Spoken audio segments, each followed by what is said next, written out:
ਬੀਬੀ ਜਗੀਰ ਕੌਰ ਜੀ ਨੇ ਜੋ ਸ਼੍ਰੋਮਣੀ ਗੁਰਦੁਆਰਾ ਪ੍ਰਬੰਧਕ ਕਮੇਟੀ ਦੇ ਪ੍ਰਧਾਨ ਨੇ, ਉਹਨਾਂ ਨੇ ਇੱਕ ਬਿਆਨ ਦਿੱਤਾ ਸੀ 4 ਤਾਰੀਖ ਨੂੰ 4 ਮਾਰਚ ਨੂੰ ਕਿ ਅਸੀਂ ਉੱਥੇ ਜਿੱਥੇ ਕਿਸਾਨ ਐਜੀਟੇਸ਼ਨ ਚੱਲ ਰਹੀ ਆ ਉੱਥੇ ਸ਼ੈੱਡ ਬਣਾ ਕੇ ਦੇਵਾਂਗੇ ਪੱਕੇ, ਔਰ ਹੋਰ ਵੀ ਬਹੁਤ ਸਾਰੀਆਂ ਸਹੂਲਤਾਂ, ਪੰਖੇ ਅਤੇ ਜੋ ਉਹਨਾਂ ਨੇ ਕਿਹਾ। ਪਰ ਮੈਨੂੰ ਅਫਸੋਸ ਆ ਕਿ ਇਹ ਪੈਸਾ ਜਿਹੜਾ ਇੱਕ ਤਾਂ ਇਹਦੇ ਨਾਲ ਲਗਾਉਣ ਦੇ ਨਾਲ ਸ਼੍ਰੋਮਣੀ ਗੁਰਦੁਆਰਾ ਪ੍ਰਬੰਧਕ ਕਮੇਟੀ ਦੀ ਦਖਲਅੰਦਾਜ਼ੀ ਦੇ ਨਾਲ ਇਸ ਅੰਦੋਲਨ ਨੂੰ ਵੀ ਫਿਰਕੂ ਰੰਗਤ ਮਿਲਦੀ ਹੈ, ਔਰ ਦੂਸਰਾ ਕੀ ਆ, ਇਹ ਸਿੱਖ ਅੰਦੋਲਨ ਨਹੀਂ ਹੈ, ਇਹ ਕਿਸਾਨ ਅੰਦੋਲਨ ਹੈ। ਸਰਦਾਰ ਹਰਜੀਤ ਸਿੰਘ ਗਰੇਵਾਲ ਸਿਧਾਂਤਾਂ ਤੋਂ, ਗੁਰੂ ਸਾਹਿਬ ਦੀ ਫਿਲਾਸਫੀ ਤੋਂ ਪੂਰੀ ਤਰ੍ਹਾਂ ਉਹ ਸੱਖਣੇ ਨੇ, ਉਹਨਾਂ ਨੂੰ ਇਸ ਗੱਲ ਦਾ ਗਿਆਨ ਨਹੀਂ ਹੈ।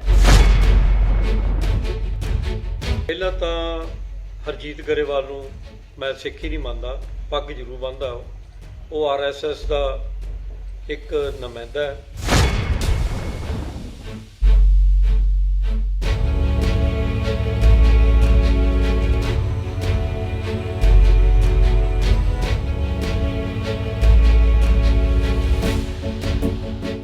ਕਿਸਾਨ ਅੰਦੋਲਨ ਵਿੱਚ ਸ਼੍ਰੋਮਣੀ ਕਮੇਟੀ ਦੀ ਸੇਵਾ ਉੱਤੇ ਸਵਾਲ ਚੁੱਕਦਿਆਂ ਭਾਜਪਾ ਆਗੂ ਹਰਜੀਤ ਗਰੇਵਾਲ ਦੇ ਇਸ ਬਿਆਨ ਤੋਂ ਬਾਅਦ ਮੁੱਦਾ ਗਰਮਾ ਗਿਆ ਹੈ। ਸ਼੍ਰੋਮਣੀ ਗੁਰਦੁਆਰਾ ਪ੍ਰਬੰਧਕ ਕਮੇਟੀ ਦੀ ਪ੍ਰਧਾਨ ਬੀਬੀ ਜਗੀਰ ਕੌਰ ਤੋਂ ਬਾਅਦ ਹੁਣ ਸ਼੍ਰੋਮਣੀ ਕਮੇਟੀ ਮੈਂਬਰ ਕਰਨੈਲ ਸਿੰਘ ਪੰਜੌਲੀ ਨੇ ਹਰਜੀਤ ਗਰੇਵਾਲ ਨੂੰ ਨਿਸ਼ਾਨੇ ਤੇ ਲਿਆ।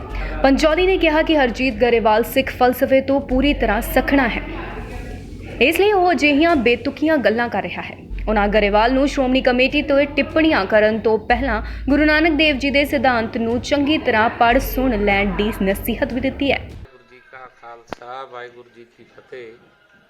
ਸ਼੍ਰੋਮਣੀ ਗੁਰਦੁਆਰਾ ਪ੍ਰਬੰਧਕ ਕਮੇਟੀ ਜਿੱਥੇ ਗੁਰਦੁਆਰੇ ਸਾਹਿਬਾਨ ਦੇ ਪ੍ਰਬੰਧਾਂ ਨੂੰ ਦੇਖਦੀ ਹੈ, ਉੱਥੇ ਵਿੱਦਿਅਕ ਖੇਤਰ ਵਿੱਚ ਵੀ ਸ਼੍ਰੋਮਣੀ ਗੁਰਦੁਆਰਾ ਪ੍ਰਬੰਧਕ ਕਮੇਟੀ ਦਾ ਮਾਣ ਮੱਤਾ ਤੇ ਗੌਰਵਮਈ ਰੋਲ ਹੈ।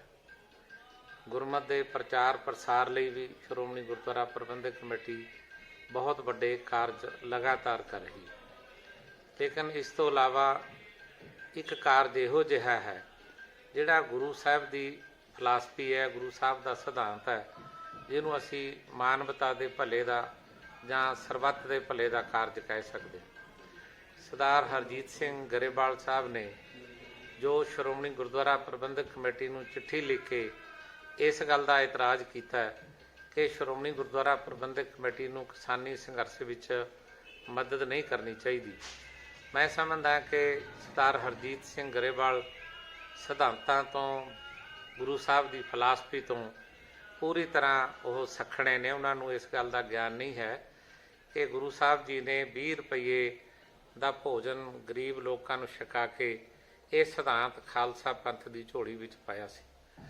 ਤੇ ਸ਼੍ਰੋਮਣੀ ਗੁਰਦੁਆਰਾ ਪ੍ਰਬੰਧਕ ਕਮੇਟੀ ਜਿੱਥੇ ਕਿਸਾਨੀ ਸੰਘਰਸ਼ ਵਿੱਚ ਲੰਗਰ ਲਾ ਰਹੀ ਹੈ, ਜਾਂ ਜਿੱਥੇ ਟਾਇਲਟ ਬਣਾਉਣ ਦਾ ਪ੍ਰਬੰਧ ਕਰ ਰਹੀ ਹੈ, ਜਾਂ ਜਿੱਥੇ ਸ਼ੈੱਡ ਵਗੈਰਾ ਪਾਉਣ ਦਾ ਪ੍ਰਬੰਧ ਕੀਤਾ ਹੈ, ਇਹ ਗੁਰੂ ਸਾਹਿਬ ਦੇ ਸਿਧਾਂਤ ਅਨੁਸਾਰ ਸ਼੍ਰੋਮਣੀ ਕਮੇਟੀ ਕਰ ਰਹੀ ਹੈ।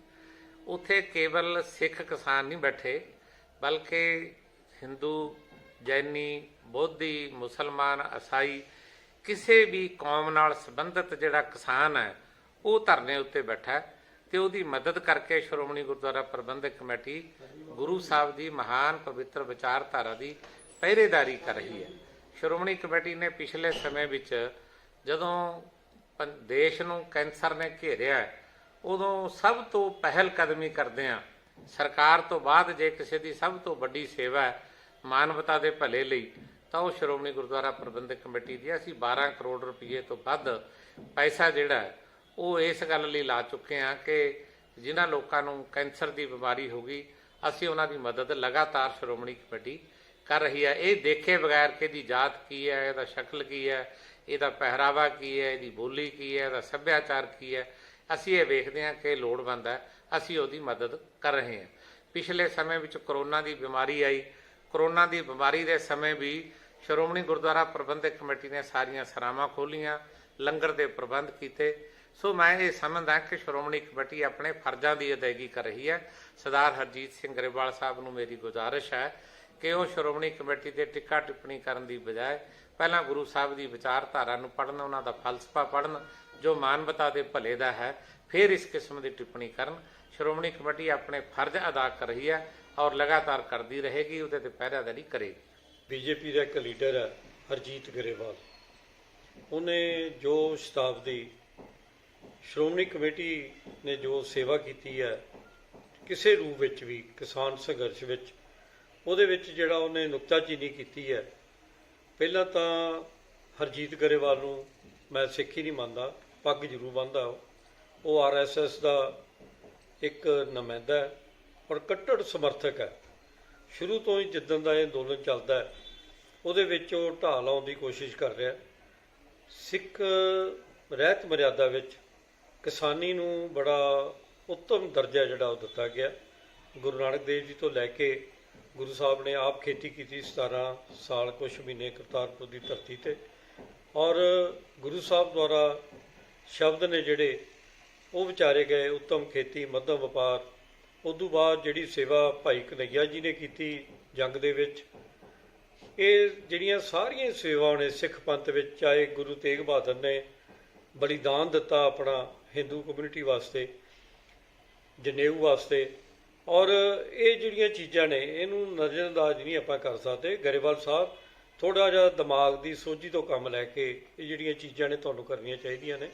ਔਰ ਸ਼ਬਦ ਬੋਲਣ ਤੋਂ ਪਹਿਲਾਂ ਇੱਕ ਧਾਰਮਿਕ ਜਥੇਬੰਦੀ ਹੈ, ਇਲੈਕਟਡ ਜਥੇਬੰਦੀ ਹੈ, ਉਹਦੇ ਬਾਰੇ ਕੋਈ ਵੀ ਵਿਚਾਰ ਕਰਨ ਤੋਂ ਪਹਿਲਾਂ ਸਭ ਤੋਂ ਵੱਡੀ ਗੱਲ ਕੋਵਿਡ ਦੇ ਵਿੱਚ ਜਦੋਂ ਸਾਰੀ ਦੁਨੀਆ ਆਪਣੇ ਘਰਾਂ ਦੇ ਵਿੱਚ ਵਿਸ਼ਰਾਮ ਕਰ ਰਹੀ ਸੀ, ਅੰਦਰ ਲੁਕੀ ਹੋਈ ਸੀ, ਉਦੋਂ ਸ਼੍ਰੋਮਣੀ ਗੁਰਦੁਆਰਾ ਪ੍ਰਬੰਧਕ ਕਮੇਟੀ ਦੇ ਜਿਹੜੇ ਸੇਵਾਦਾਰ ਨੇ, ਲੀਡਰ ਨੇ, ਮੈਂਬਰ ਐਸਜੀਪੀਸੀ ਨੇ, ਸਾਡੇ ਪ੍ਰਧਾਨ ਨੇ, ਉਹਨਾਂ ਨੇ ਬਾਹਰ ਨਿਕਲ ਕੇ ਕੋਵਿਡ ਦੇ ਵਿੱਚ ਜਿੰਨੇ ਪੰਜਾਬ ਦੇ ਵਿੱਚ ਕੋਈ ਚਾਹੇ ਝੁੱਗੀ ਝੋਪੜੀ ਵਾਲਾ, ਚਾਹੇ ਕੋਈ ਗਰੀਬ ਵਰਗ ਹੈ, ਜਿਹੜੇ ਲੰਗਰ ਤੋਂ ਜਾਂ ਖਾਣੇ ਤੋਂ ਨਹੀਂ ਸੀ ਖਾ ਸਕਦੇ, ਪੈਸਾ ਨਹੀਂ ਸੀ, ਦਿਹਾੜੀ ਨਹੀਂ ਸੀ ਕਰ ਸਕਦੇ, ਉਹਨਾਂ ਨੂੰ ਐਸਜੀਪੀਸੀ ਦੁਆਰਾ ਜਿਹੜਾ ਲੰਗਰ ਹੈ ਉਹ ਪਹੁੰਚਾਇਆ ਗਿਆ। ਦੱਸ ਦਈਏ ਕਿ ਖੇਤੀ ਕਾਨੂੰਨਾਂ ਖਿਲਾਫ ਦਿੱਲੀ ਵਿੱਚ ਮੋਰਚਾ ਲਾ ਕੇ ਬੈਠੇ ਕਿਸਾਨਾਂ ਲਈ ਸ਼੍ਰੋਮਣੀ ਕਮੇਟੀ ਵੱਲੋਂ ਦਿੱਤੀਆਂ ਜਾ ਰਹੀਆਂ ਸੇਵਾਵਾਂ ਦੀ ਨੁਕਤਾਚੀਨੀ ਕਰਦਿਆਂ ਭਾਜਪਾ ਆਗੂ ਹਰਜੀਤ ਗਰੇਵਾਲ ਨੇ ਸ਼੍ਰੋਮਣੀ ਕਮੇਟੀ ਨੂੰ ਚਿੱਠੀ ਲਿਖ ਕੇ ਕਿਸਾਨੀ ਅੰਦੋਲਨ ਤੋਂ ਹਟ ਕੇ ਧਾਰਮਿਕ ਕੰਮਾਂ ਵੱਲ ਧਿਆਨ ਦੇਣ ਦੀ ਨਸੀਹਤ ਦਿੱਤੀ ਸੀ, ਜਿਸ ਦਾ ਸ਼੍ਰੋਮਣੀ ਕਮੇਟੀ ਪ੍ਰਧਾਨ ਬੀਬੀ ਜਗੀਰ ਕੌਰ ਵੱਲੋਂ ਠੋਕਵਾਂ ਜਵਾਬ ਦਿੱਤਾ ਗਿਆ ਸੀ। ਫਤਿਹਗੜ੍ਹ ਸਾਹਿਬ ਤੋਂ ਜਗਦੇਵ ਸਿੰਘ, ਦਰਸ਼ਨ ਟੀਵੀ।